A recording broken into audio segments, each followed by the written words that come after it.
Alright, we have a new chapter of Kaiji. A color start is quite exciting for another major breakthrough in the saga of their 2.3 billion. Didn't it used to be 2.4 billion? Wasn't it the 24 Oku? I guess they've spent a decent amount so far on their RV, on their clothes, on paying off various people at various places. I wonder if the anticlimactic tragic end of this arc is that in trying to safely escape with it and trying to avoid Tei, they end up spending all of it. I doubt it. So they have 2.3 billion, doubtlessly rolling in cash. What will become of these bulky bundles of bills? Nice alliteration. He's evaded Endo and other pursuers from Tei, slipped out of the complex with his birthplace apartment without incident, and retrieved his insurance players. So now the next mission is the deposit. Okay. So it looks like this cover page is part of the 4th volume's cover, which has Chang's little solo adventure. I'm still hoping we get a Mario solo adventure to kind of complete the trilogy here. We will see. So they've each got their outfits. They've each got their stories. By the time they stopped to consider it, 11 full days had passed. It's been 11 days now since the actual gamble has taken place. Interesting. It's good to know, because it was kind of hard to keep track sometimes with all of the different kind of side stories, and sometimes time advanced quite quickly, sometimes time advanced excruciatingly slowly. 11 days since the three had broken away from Tei's barricade, their 2.4 billion in tow. 11 days since they had vanished into darkness. In that time, Kaiji, Chang, and Mario had taken shelter in an abandoned house, discarded the unwanted mini truck, rented a new camper van in his place. Oh, the center of the earth dealership guy. I love this character so much. What a wonderful little slice of his life we got to witness. I don't know if we'll ever encounter him again, but even if we don't, he's a little side character that'll live on in our hearts for years to come, I'm sure. Buying cell phones for everyone, Kaiji had taken care of would have been a roadblock to him, bringing his insurance papers back from his mother's house. High time for them to begin the second stage of the escape. They plunge headfirst into a brand new phase. So all of this was just stage 1, huh? In kind of the narrator and presumably as well Fukumoto's purview. All of this has just been about running around with the physical money, trying to stay safe, trying to stay under the radar. And I guess phase 2 involves now the deposit and digitization of the money, which allows them a whole new degree of freedom. And from there, it seems like it should be fairly easy for them to go back to their home countries, for this whole saga to be over, for Kaiji to go to whatever corner of the earth he feels safest in, and then for them to live out their lives in peace and luxury, I would think. Is this not just the start of the next phase, but kind of just a phase with only one obstacle? Getting the money into the bank? I don't know. But I'm sure we'll see it in some detail with the full kind of psychological purview of it, just as we love Fukumoto for it. I'm guessing that based on the chapter title. The chapter title is The Teller Window, meaning that the big climactic moment of this chapter will be not depositing the money, but just working up the nerve to go and talk to the bank teller and having that that conversation where you have to tell your story, you have to sell your character. And I am always a fan of the slow Fukumoto pacing. To me, the slower the better. If there was like a chapter about every single incident in the series, I would be more than happy. Other people may not share this opinion. I think that's totally reasonable as well. But let's see. Let's see how the mass deposit goes. 2.4 billion yen. Factoring the approximately 100 million handed over to Sakazaki on the first day of their escape, the number is about 2.3 billion at present. But in any event, if they do not do something about this enormous accumulation of banknotes, it will certainly get in the way of their escape. First and foremost, no matter what, they must deposit it. Publish 2 things at once, not only consolidating their unwieldy amount of cash, but preserving their money and protecting it. They will be set free from the hex cast on them by its 230 kilograms in weight. Dang, that is heavy. That's over twice my weight in cash. The 3 part ways in front of the station, each head off to a different bank.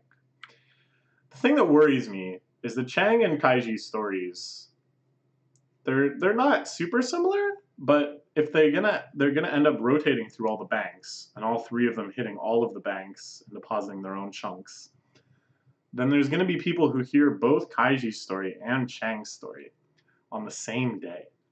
Won't they think it's a little suspicious? Won't they find it even more suspicious, perhaps, if they're friends with a teller at another bank, and that friend goes, hey, the craziest thing happened today. Two former destitutes came in, you know, flea-bitten, filthy, shirts all ripped up and muddy, and deposited 10 million yen. I couldn't remember how much at first. 10 million yen. They're like, what? The same thing happened. Two guys did the same. But I guess by that point, it's too late. What are they going to do? They already have the bank book. They can already make deposits on top of that. Kaiji goes to Tomino Bank. Mario goes to Kicho Bank. And Chang goes to Okami Bank. The Bank of the Gods. Big God Silver Go. Silver Go is just bank. Ginka or something? Kaiji's is like Wealth Axe or something? Wealth handling bank, I guess. And Mario's is like Meeting Prophecy? Joining Prophecy or something like that bank. I think Chang's got the big one. Big God. It's possible that different banks might respond in different ways to them. It's to research that information as well that they split up. Ah, that makes sense. They start to come up with favorable chains. That unusual appearance is bound to attract its fair bit of attention, but the man himself doesn't exactly pay mind to it. Not currently presently in the state of mind where you can intuit them. That is to say, I say that part of the date. Oh, okay, all right, cool. Furumoto, very clever here, hides the date that he puts on the card that Kaiji gets. Because it's like a taken number type of system at the Japanese bank. But in order not to date the manga, he very wisely covers up the date on the ticket. This is thinking. This is good thinking. Okay. He's focused within, not paying much attention to his surroundings. Sawa. Now the fear, though, of course, is that Tei just happens to have someone here. There's no way they'd be staking out every single bank all over Tokyo. That's just insane. But it could just so happen that someone Tei affiliated, who knows who to look for, just happens to be on the bank today. I don't know. One wild idea floats through his mind. If it's at all possible, I want the girl in the middle. First ever deposit of 10 million yen. I should commemorate it. He just wants a cute girl. It doesn't really matter who I get. If I if I can. Oh, Kaiji. No, Kaiji. How are you possibly thinking about this? This time we see the kanji for a year, but the number before it is too blurry to make out. It should be a 2-digit number anyways. See, this is Fukumoto's thinking. You won't date the manga. Anyways, Kaiji wants to date the teller, of course. That dog. This is another aspect of Kaiji's life we haven't seen a whole lot of. There's that Mikoto girl that kind of had a thing for him. The daughter, of course, of his benefactor, whom he paid off earlier. But Kaiji never really seemed that flustered around her, not that interested. Kaiji.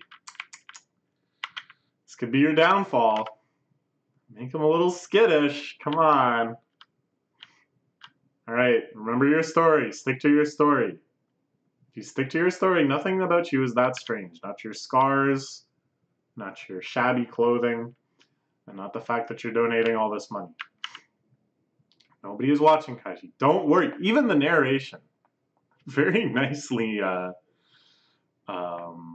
reassuring him in this situation. It's very rare for the narration to be so kind of opinionated, to say something like, don't worry. I don't know. I feel like pretty tense too. It seems like something could go so weird.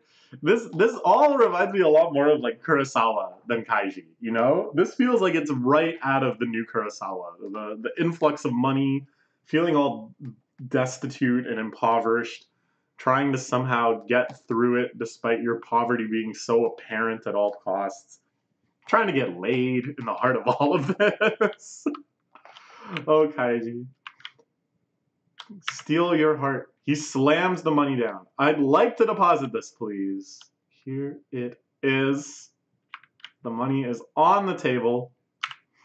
It's finally here. This moment, this milestone. I've been waiting for this my whole life. Oh my god, holy shit. I'm finally cool! Oh man. Okay, I gotta... This page is just fantastic. I was so impressed and so caught up in just how brilliant this is. Okay, so we think Kaiji is freaking out for a number of reasons. Of course, he's got all this money. He really hopes everything will go well. He really hopes the bank teller won't be suspicious. This money to him signifies his great victory over Kazuya, where he put it all on the line so many times and emerged with this unprecedented triumph. He is so much richer than he has ever been in his entire life. It signifies all of that, right?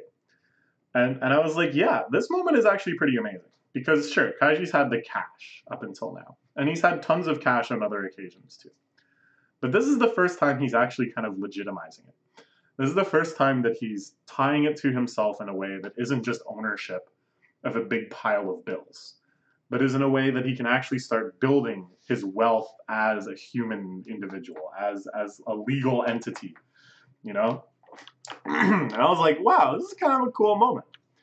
And then when he mentions, I've been waiting this for my whole life. Oh my god. I realized, like, it's not just about the gamble. It's not just about the moments we've seen. It's about Kaiji's entire life, all the way up until this point, the kind of kid he was that we've seen those precious few glimpses of in these last few arcs. The sort of person that had always wanted this sort of moment, this moment of legitimizing, this moment of transcending from the cycles of poverty, which is literally all he's known for his entire life. And his ultimate conclusion, at first I was shocked that he says, I'm finally cool. Holy shit, I'm finally cool. And yet, it's funny, but isn't that actually just so profound? Doesn't that really give such a little twist, such a compelling human twist to his character? That all along, it wasn't for some grandiose scheme. It wasn't because he hated Tei and he wanted to get the revenge for all of the little people that they've been bullied around. It wasn't that he has some Akagi-like aspiration to the glory of gambling, to that connecting your mind to that greater flow state that exists beyond you or anything like that. He wanted to be cool. He wanted to be cool. And even in this moment, which is so far away from the point at which your money could actually help you be cool, he thinks it. I'm finally cool. I'm so cool. To open up a new account for this. Oh, yeah. Very much for your deposit. See on the form of an identification. Yeah, I do. Yeah, I do. All right. It's all going pretty smooth. It's just all normal procedure. Please go through and fill out this account registration form. All right, easy. He's so disappointed. He thought that she would make a big deal. He thought he would have to tell his story. He thought she would be so wowed by his rags to riches that he's going to turn his life around, that he's gone through all of this. No, she doesn't care. She's just doing her job. She's just thinking about going home. She's just thinking about going home, swinging by the convenience store, buying a bottle of that disgusting 7-Eleven wine, and having a night all to herself. She does not give even one half of a crap about some bum here with a measly 10 whatever. Don't want to forget on causing a scene or anything, but it's 10 million. Should be a little more excited. Guys, oh my goodness, that's so much money. Tell me, change.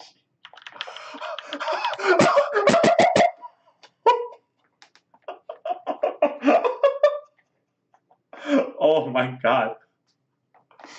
Kaiji giving the thumbs up and saying Japanese gambler is an image that will forever be embedded into my soul of souls.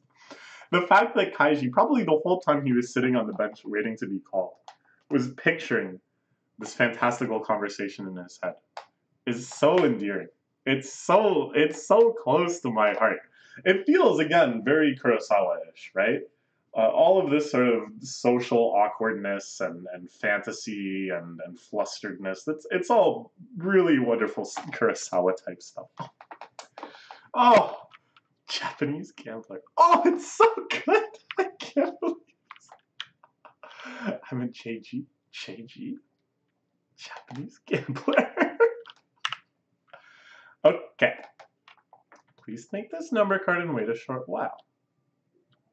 Okay, so this is like something else they do. There's kind of two parallel queuing systems, one for sort of regular manners, and then if there's something you have to wait for, you're put into the priority queue to have your situation resolved. I know all of this because when I was mailing stuff out from the Japanese post office, it was a very similar system. We'd go, we'd do a bit of the paperwork, we'd get some materials, they'd give us the priority queue thing such that when we were done with that and they had finished their things on their end, we could meet up again instantly. It's quite a nice system. It's really good. But it relies on the fact that you have to have faith that nobody else is abusing it, and that when somebody just goes up ahead of you, that they have a valid reason to. I think even if they always have a valid reason, if there was a perception that people weren't having a valid reason, the system would get so adversarial that it probably wouldn't work so well. So I'm saying again, some Japan has that I don't think North America ever could. So Kaiji flops back down on the bench. Frankly, Kaiji was disappointed. He was unsatisfied. Greatly, even drastically underwhelmed. He was crestfallen. Of course, he didn't want anything bad to happen. Unequivocally not. Peace is for the best. He understood this clearly, and yet he could not help but think, shouldn't there be more commotion? This is all quite understandable. I know this sort of feeling, where you're split between happy that things went so smoothly and a little bit underwhelmed that all of the things you prepared for, all of the conversations you imagined, all of the excuses and rebuttals and justifications that you came up with will amount to nothing. That they're not they're not ever going to be used. They're not important. Shouldn't there be more commotion? A little quiet disturbance. Like, who is this guy? Shouldn't they be looking around at each other? There's nothing, no reaction at all. Oh no. Oh no. Who is this? Who is this smiling man that has been summoned? That Mr. Ito, that Kaiji will now have to reckon with. See, this is good. They actually got me. I thought, because this whole banking arc, this is just the first little step. They're going to have to make like 60 such deposits each, I'm pretty sure. So I thought, okay, maybe we're starting off easy. Like maybe this is just like a warm-up one. But no. So I was like, okay, yeah. It's all about Kaiji's disappointed. And then in future adventures, it's like, oh man, I long for those days when I was disappointed at how easily it was going. But no. Something is happening now. I'd like to speak with you a little bit about the money you're depositing today. Okay. Kaiji on break next week. Let's eagerly await the chapter after that, which I think will be pretty intense. Kaiji getting grilled. Kaiji actually being interrogated by a professional called in to weigh on such matters. Will his story stand up? Will he be able to peacefully deposit his money? Let's find out.